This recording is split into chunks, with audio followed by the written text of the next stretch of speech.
बस थांबवा।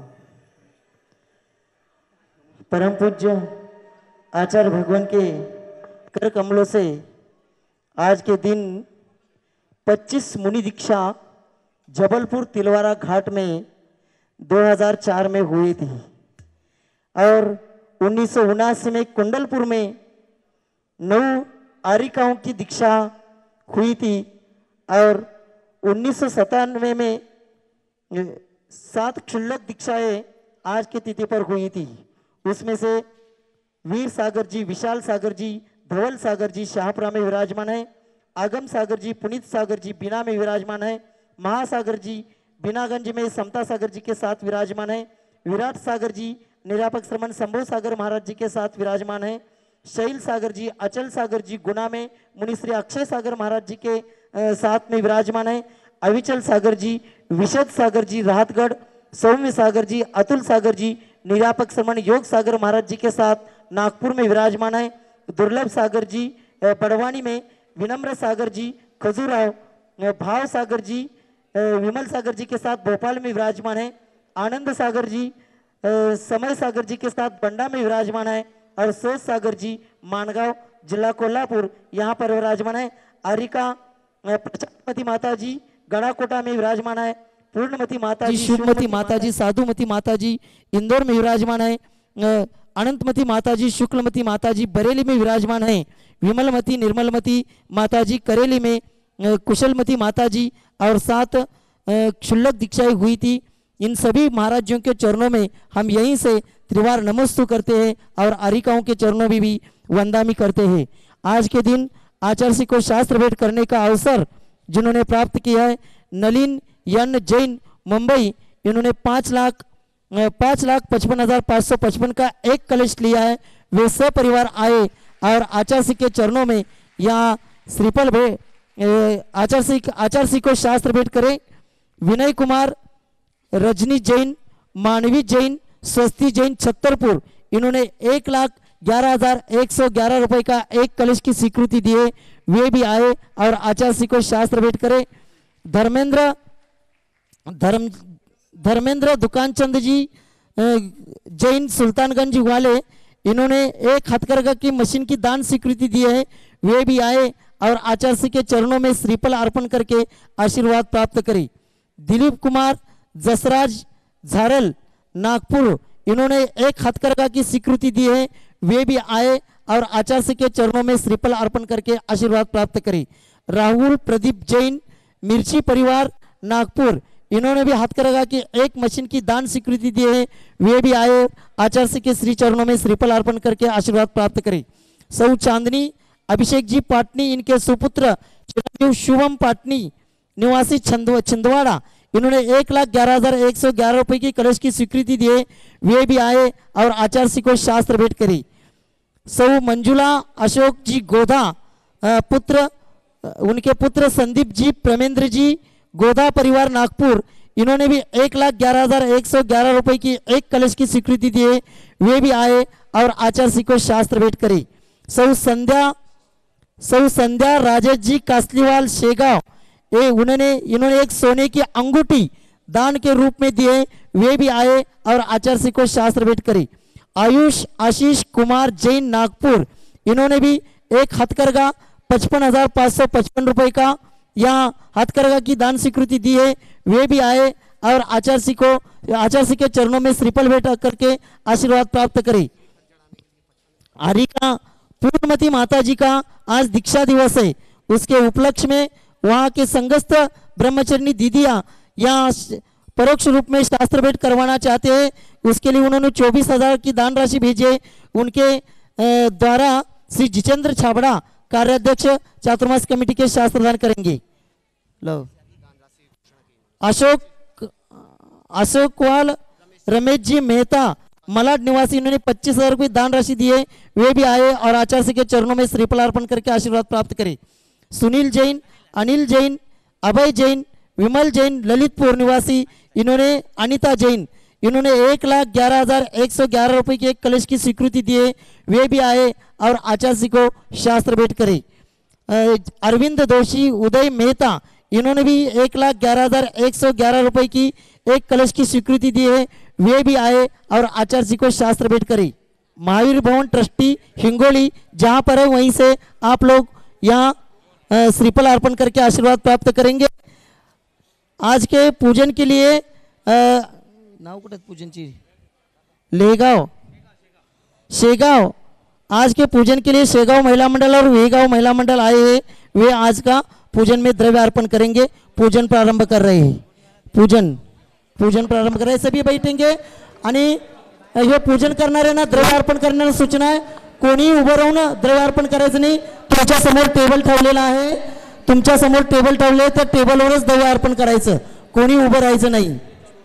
बोलिए संत शिरोमणि आचार्य विद्यासागर महामुनि राज की जय।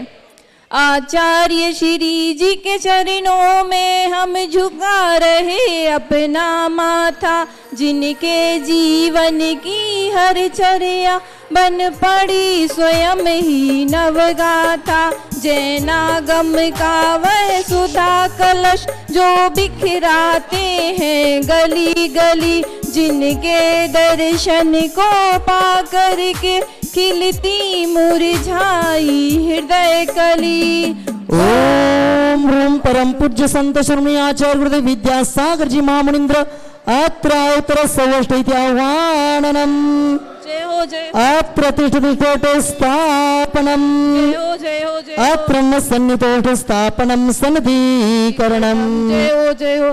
सांसारिक विषयों में पढ़कर मैंने अपने को भरमाया, इस राग द्वेष की वैतरणी से अब तक पार नहीं पाया। तब ज्ञान सिंधु के जल कण से भव कालुष धोने आया हूँ। आना जाना मिट जाए मेरा यह बंध काटने आया हूँ। ओम ह्रूम परम पूज्य संत शिरोमणि आचार्य भगवान विद्यासागर जी महामुनींद्राय जन्म जरा मृत्युनाशनाय जलम निरूपामिति स्वाहा।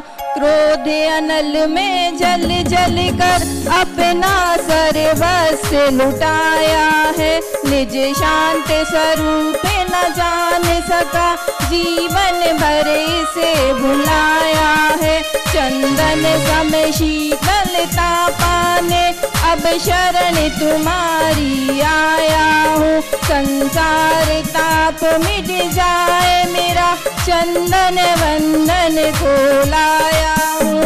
ओम ह्रूम परम पूज्य संत शिरोमणि आचार्य गुरुदेव विद्यासागर जी महामुनींद्राय संसार ताप विनाशनाय चंदनम निरूपामिति स्वाहा। जड़ को ना मैंने जड़ समझा, नहीं अक्षय निधि को पहचाना। अपने तो केवल सपने थे भ्रम और जगत का भटकाना। चरणों में अक्षत है अक्षय पद मुझको मिल जावे, तब ज्ञान अरुण की किरणों से यह हृदय कमल भी खिल जावे। ओम ह्रूम परम पूज्य संत शिरोमणि आचार्य गुरुदेव विद्यासागर जी महामुनींद्राय अक्षय पद प्राप्ति अक्षतम निरूपामिति स्वाहा। इन विषय भोग की मदिरा पी मैं बना सदा से मतवाला। कृष्णा को प्राप्ति करे जितनी उतनी बढ़ती इच्छा ज्वाला। मैं काम भाव विध्वंस है मन सुमन चढ़ाने आया हूँ। यह मदन विजेता बन न सके यह भाव हृदय में लाया हूँ। ओम ह्रूम परम पूज्य संत शिरोमणि आचार्य गुरुदेव विद्यासागर जी महामुनींद्राय कामबाण विनाशनाय पुष्पम निरूपामिति स्वाहा। इस क्षुधा रोग की व्यथा कथा भव भव में कहता आया हूँ। अति भक्ष अभक्ष बके फिर भी मन तृप्त नहीं कर पाया हूँ। नैवेद्य समर्पित करके मैं कृष्णा की भूख भगाऊंगा। अब और अधिक ना भटक सकूं यह अंतर बोध जगाऊंगा। ओम ह्रूम परम पूज्य संत श्री आचार्य गुरुदेव विद्यासागर जी महामनिंद्राय क्षुधारोग विनाशनाय नैवेद्यम निरूपयामि स्वाहा। मोहांधिकार से व्याकुल निज को नहीं मैंने पहचाना, मैं राग द्वेष में लिप्त रहा, इस हाथ रहा बस पछताना। यह दीप समर्पित है मुनिवर, मेरा तम दूर भगा देना। तुम ज्ञान दीप की बाती से मम अंतर दीप जला देना। ओम परम पूज्य संत श्री आचार्य गुरुदेव विद्यासागर जी महामनिंद्राय मोहांधकार विनाशनाय दीपम निरूपयामि स्वाहा। इन अशुभ कर्म ने घेरा है, मैंने अब तक यह माना था, बस पाप कर्म तज पुण्य कर्म को चाह रहा अपनाना था। शुभ अशुभ कर्म सब रिपुदल है, मैं इन्हें जलाने आया हूँ, इसीलिए तब चरणों में अब धूप चढ़ाने आया हूँ। ओम ह्रूम परम पूज्य संत श्री आचार्य भगवान विद्यासागर जी महामनिंद्राय अष्टकर्म दोनाय धूपम निरूपयामि स्वाहा। भोगों को इतना भोगा कि खुद को ही भोग बना डाला, साध्य और साधक का अंतर मैंने आज मिटा डाला। मैं चिदानंद में लीन रहूं, पूजा का ये फल पाना है, पाना था जिसके द्वारा मैं मिल बैठा मुझे ठिकाना है। ओम ह्रूम परम पूज्य संत श्री आचार्य गुरुदेव विद्यासागर जी महामनिंद्राय मां मोक्ष फल प्राप्त फलम निरूपयामि स्वाहा। जग के वैभव को पाकर के कैसा नित दिन अलमस्त रहा, चारों गतियों की ठोकर को खाने में ही अभ्यस्त रहा। मैं हूँ स्वतंत्र ज्ञाता दृष्टा, मेरा पर से क्या नाता है, कैसे अनर्घ पद पा जाऊं, यह अरुणिमा बिना माता है। ओम ह्रूम परम पूज्य संत श्री आचार्य गुरुदेव विद्यासागर जी महामनिंद्राय अनर्घ्य पद प्राप्ति अर्घ्यम निरूपयामि स्वाहा। बाबों की निर्मल सरिता में अवगाहन करने आया हूँ, मेरा सारा दुख दर्द हरो, यह अर्घ भेंटने आया हूँ। हे तपो मूर्ति है आराधक, हे योगी स्वर है महासंत, है अरुण कामना देख सके युग युग तक आगामी वसंत। ओम ह्रूम परम पूज्य संत श्री आचार्य भगवान विद्यासागर जी महामनिंद्राय अनर्घ्य पदार्थ जयमाला पूर्णार्घ्यम निरूपयामि नमस्तु भगवान नमस्तु नमस्तु नमस्तु। कल मुकुट सप्तमी का कार्यक्रम सुबह मुख्य पेंडाल में 7 बजे पूजन अभिषेक वगैरह होगा, 8 बजे निर्वाण लाडू और आचार्य का प्रवचन होगा। नमस्तु भगवान नमस्तु। कल कल कल कल उद्या उद्या हाँ उद्या उद्या। ओम नमः सिद्धेभ्यः, ओम नमः सिद्धेभ्यः, ओम नमः सिद्धेभ्यः। अहिंसा परमो धर्म की, आचार्य गुरुवर श्री कुंद कुंद भगवान की, आचार्य गुरुवर श्री ज्ञान सागर मुनि महाराज की। चलो परम पूज्य संत श्री आचार्य भगवान विद्यासागर जी महामुनि राज्य की, आचार्य संघ की।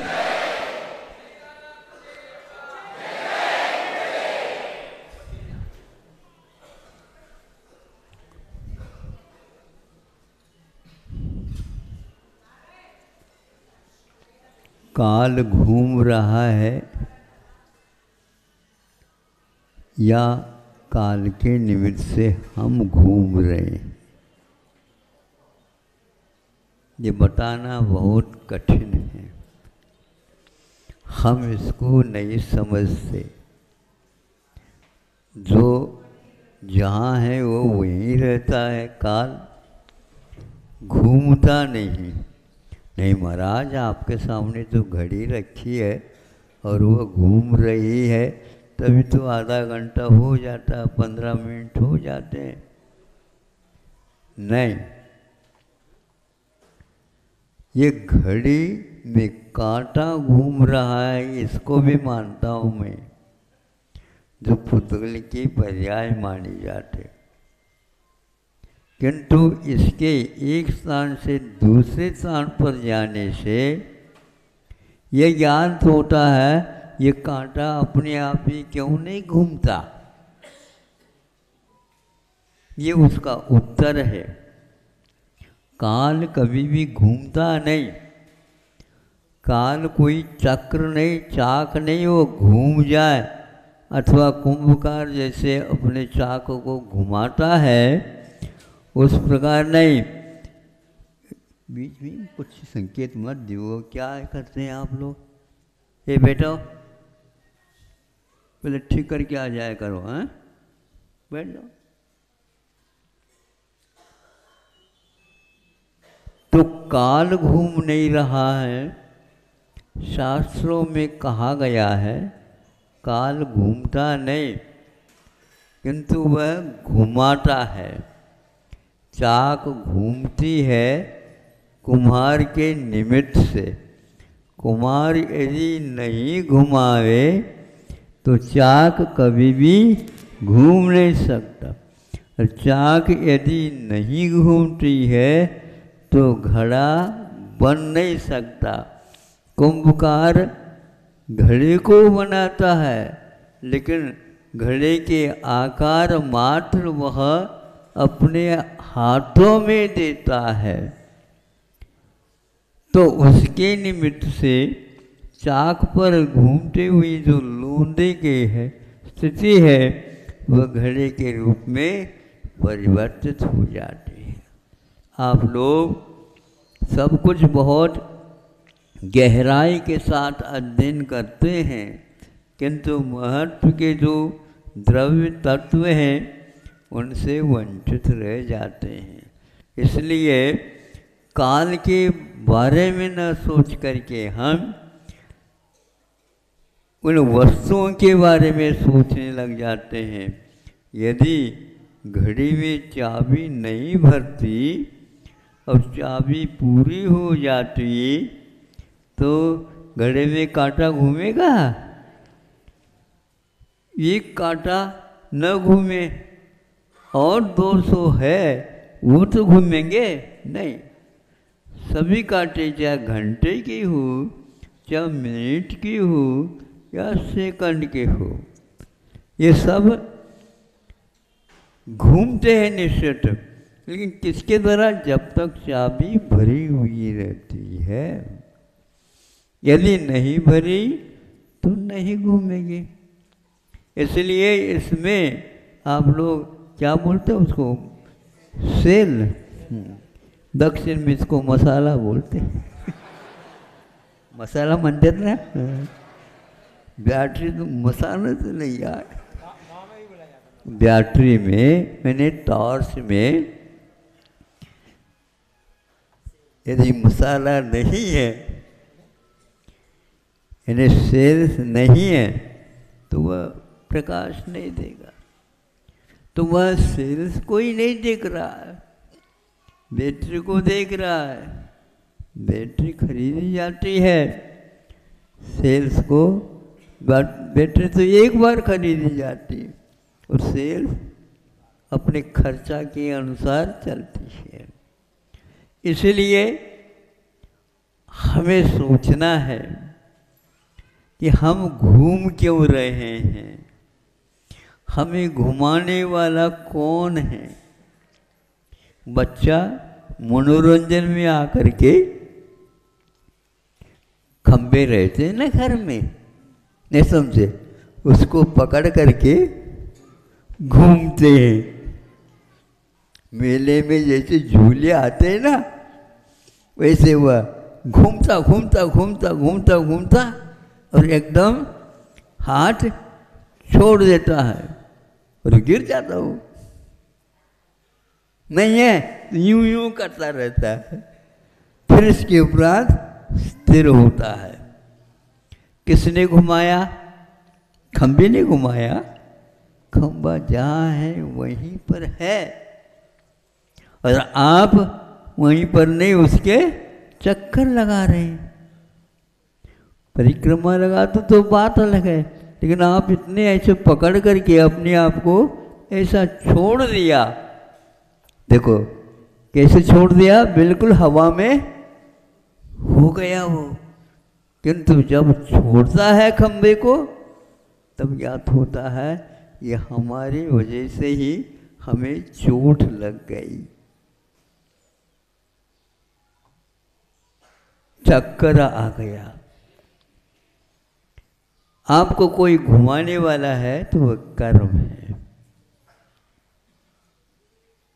ये परिवर्तन, ये उसका स्वभाव है।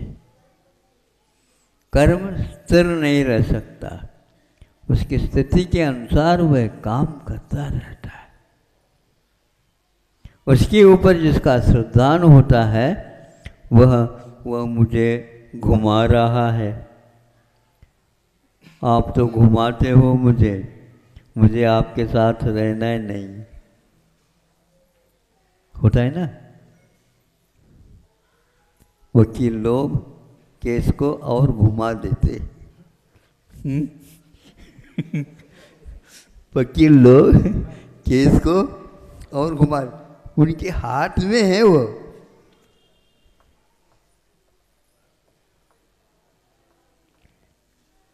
यहाँ का केस भी 100 साल पूरा कर गए बताते हैं, अभी कितना घुमा रहे हैं क्या पता।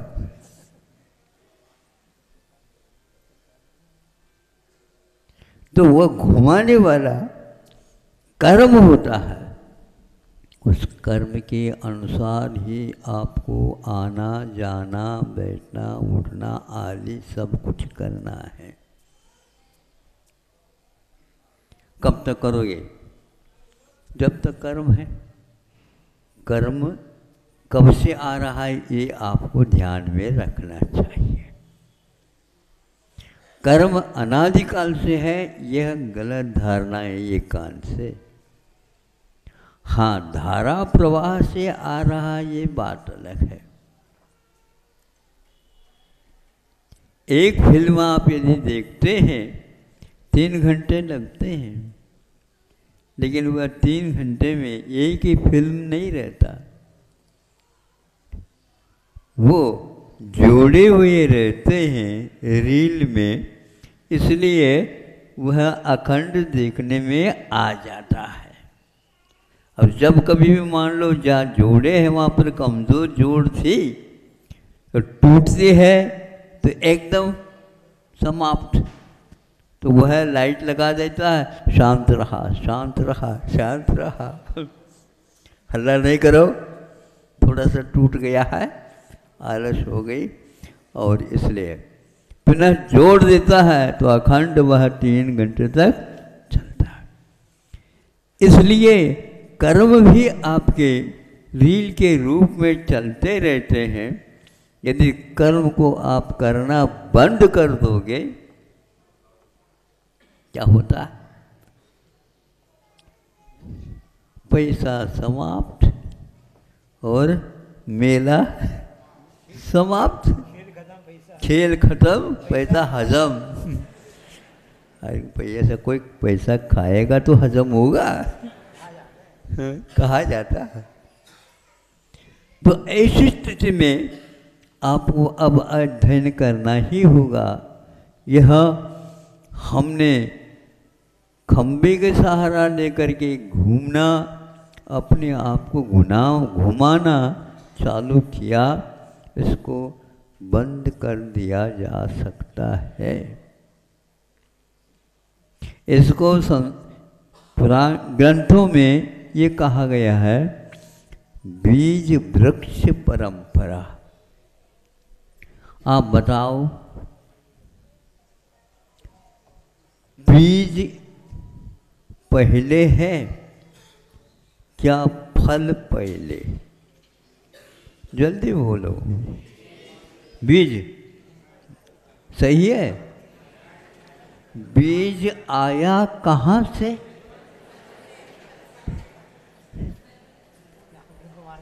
हाँ? नहीं नहीं, घुमा का दिया। सही प्रश्न है। बीज आया कहाँ से? फल में। फल आया कहाँ से? वृक्ष में बीज से। इसमें फल भी अनादि से है तो बीज भी अनादि से है। कर्म भी अनादि से है तो जीवात्मा भी अनादि से है। कर्म के उदय में आत्मा को पुनः कर्म करना होता है तो पुनः बंद हो जाता है। यह आ रहा है अरहट के घड़े। अरहट में कई डिब्बे बंधे हुए रहते हैं और वह राउंड में रहता है, एक एक डिब्बे, और उसको चलाया जाता है बैल के माध्यम से, तो वह घूमने लग जाता है। जो भरे हुए हैं डिब्बे वो ऊपर की ओर आ जाते हैं और नीचे जाते हैं तो पुनः वो खाली हो जाते हैं। पुनः वह चाक चलते रहती है, डिब्बे खाली होते हैं और भरते चले जाते हैं। यह रोकना चाहे उस बैल को कह दो तुम अब रुक जाओ, अब कोई डिब्बा भरेगा नहीं, जहाँ भरा है वहीं का वहीं खड़ा रहेगा और जो खाली है वो खाली के खाली रहेंगे। इसलिए भरना छोड़ दोगे तो अपने आप ही मरना भी छूट जाएगा। पेट्रोल यदि गाड़ी में डाला जाता है तो गाड़ी चलती है। चालक चलाए देखेंगे बिना पेट्रोल के, नहीं धक्का मार दो तो चल जाएगा, धक्का मारने से भी नहीं चलेगा। उसमें तेल तो डालना ही होगा। तेल डालने के उपरांत भी यदि तेल ठंडा हो गया है बहुत, मशीन ठंडी हो गई है बहुत, तो उसको गर्म करना आवश्यक होता है। इस सिद्धांत को जब तक बीज फल परंपरा को हम समझने का प्रयास करें तो कर्म फल, कर्म पहले है क्या कर्म फल पहले है? तो राग द्वेष पहले है या कर्म पहले है? कर्म का उदय होता है, राग द्वेष होते हैं, राग द्वेष होते हैं तो पुनः कर्म वर्गनाय कर्म के रूप में परिणत हो जाते हैं। ये चक्र है और यह चक्र व्यूह है। अभिमन्यु के लिए भी घातक हुआ है। अभिमन्यु कभी भी इसमें फंसता नहीं, लेकिन वह प्रवेश करना तो जानता है, किंतु बाहर आना निकलना उसके लिए संस्कार नहीं दिए गए थे। कहाँ से कहाँ चले गए आप लोग बताओ। इसीलिए सिद्धांत को, वस्तु के परिणाम स्वरूप को हम समझें। घबराने की बात नहीं, ये संसार का चक्र रुक नहीं सकता। जो अनादिकाल से आ रहा है वह अनंत काल तक रहेगा। ये यदि आप धारणा बनाओगे, ये धारणा आपने क्यों बनाए बताओ? अपने आप बताए नहीं, हम गुरुओं के मुख से चीज कोई सुनी नहीं, सुनने के उपरांत भी उसके ऊपर विश्वास नहीं करने से ये फल मिलता है। समझ में तो आता नहीं और मानो मानो मानो ऐसा आप कह रहे हैं। अब हमें बता दो, आपके घर में दादाजी थे? हैं? दादाजी थे? अच्छा, किसने कहा ये दादाजी थे? पिताजी ने कहा। पिताजी को किसने कहा दादाजी थे? ये दादाजियों की संख्या कितनी है क्या पता? हाँ? एक पिताजी से पहले दादाजी थे, उनसे पहले और दादाजी थे, उनसे पहले और दादाजी थे। तो किसने किसको कहा? अपने अपने दादाजियों ने अपने अपने दादाजी का परिचय दे करके चले गए। और ये कभी भी अंत नहीं हो रहा, हमारा माथा ही खराब हो रहा। आपका माथा कैसे रह रहा है हमें समझ में नहीं आ रहा है। आप बिल्कुल प्रसन्नता के साथ बैठे हो। ये महान चक्र है, मानना ही पड़ता है। दादाजी थे। तुम्हारा नाम क्या है? हे सुनो, चुप बैठो। दूसरे को मना करते हो, आपको कौन मना करने वाला? बोलो, आपका नाम ये है। ये किसने कहा? सभी लोग कहते हैं तो सभी के हो जाते हो आप। उन्होंने कहना प्रारंभ कर दिया, इसलिए अपने आप को फलान चंद। ये मानना एक प्रकार से आवश्यक है लोक व्यवहार को चलाने के लिए। ऐसे में इसी प्रकार हमारे पहले कौन थे इसको तो मानना ही पड़ता है और यथार्थ मान लेना चाहिए। गुरुओं ने आत्म तत्व के बारे में अध्ययन किया, उन्होंने कहा उसको हम आप जो कह रहे हैं वो यथार्थ है, ये स्वीकार कर दो। अपना दिमाग लगाओगे कभी भी आप उसमें सफल नहीं हो सकोगे। हाँ, मानना ही पड़ता है। इसका नाम सिद्धांत है। कर्म के द्वारा ही यह फल मिल रहा है, यह अपने को मानना है। और यह कर्म क्यों फलता है? तो राग द्वेष करने से फलता है।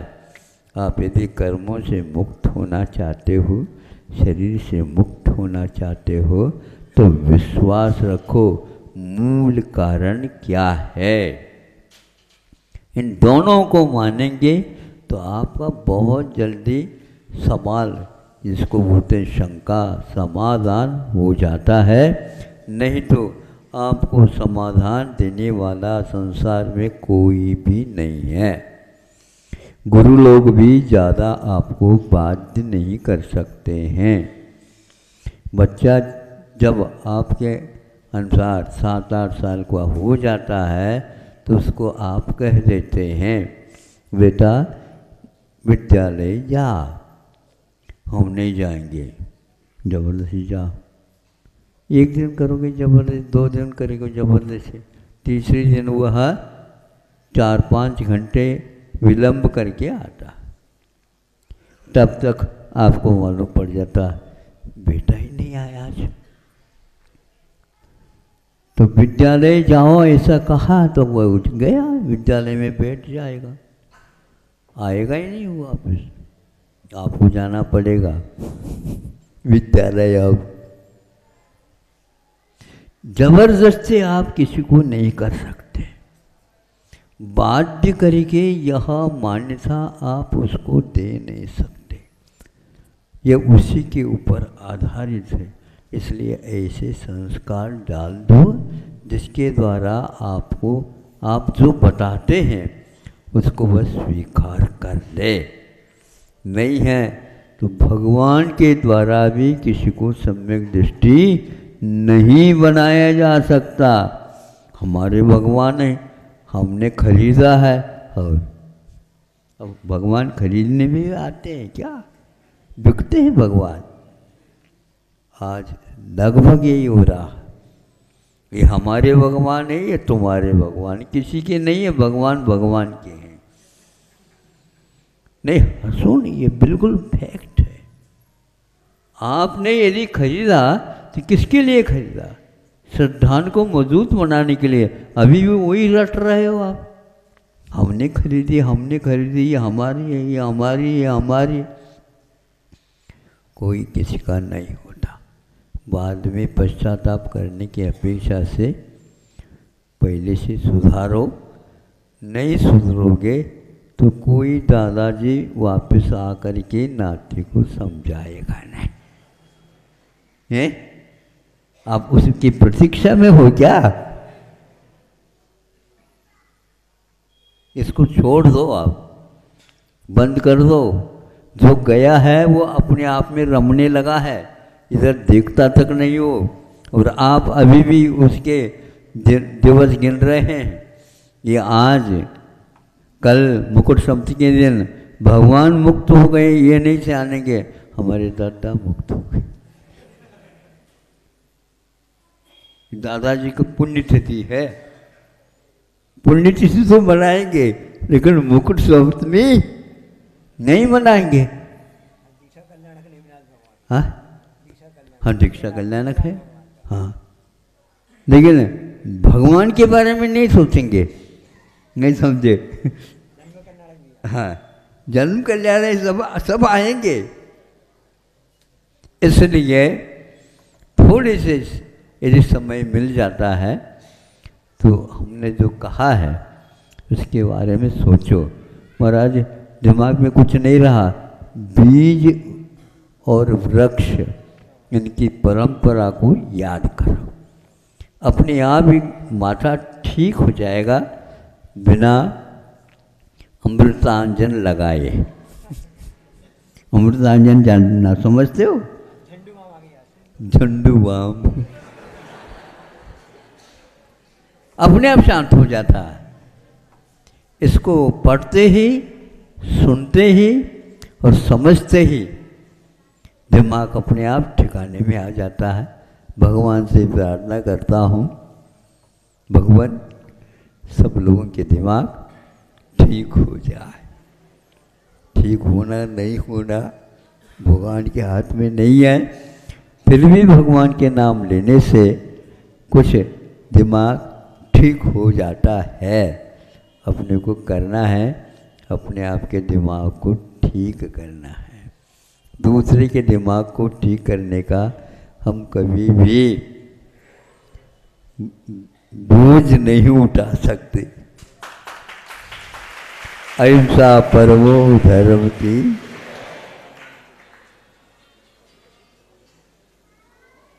जय परम पूज्य संत सुन्याचार्य भगवान विद्यासागर जी महामणि राज जी की